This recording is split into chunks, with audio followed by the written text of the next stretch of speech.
নমস্কার, আশা করি সকলে ভালো আছেন।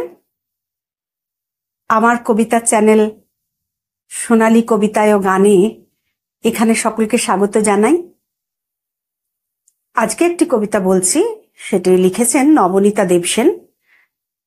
কবিতার নাম জ্বর হয়েছে বলে।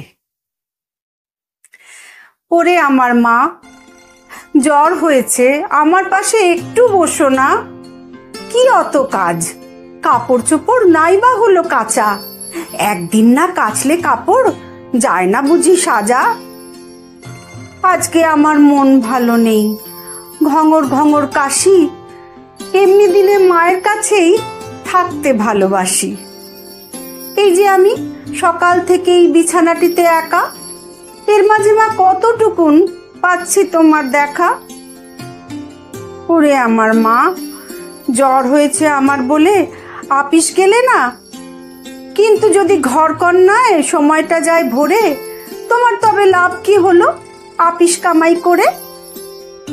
5 মিনিটেই আসছি বাবা, এইটা পড়ো বলে একটু মাথায় হাত বুলিয়েই যাচ্ছ কোথায় চলে। বলছো বটে এইটা পড়ো, কেমন করে পড়ি?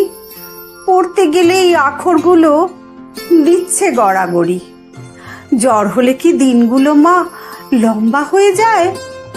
শুধু শুধুই গলার ভেতর কান্না মতো পায়। ওরে আমার মা, রান্নাঘরে না গেলে নয়, কি এত রান্না। আজকে বরং খিচুড়ি হোক, এক দফে কাজ সারা। আমার পাশে বসতে তোমার থাকবে না কো তারা। আজকে দিনের আকাশ আধার, বাতাসে আজ দোলা। আজকে আমার মন ভালো নেই। ও বিস্কুটওয়ালা, একটু দাঁড়াও, পেস্তা বাদাম বিস্কুট দাও দুটো।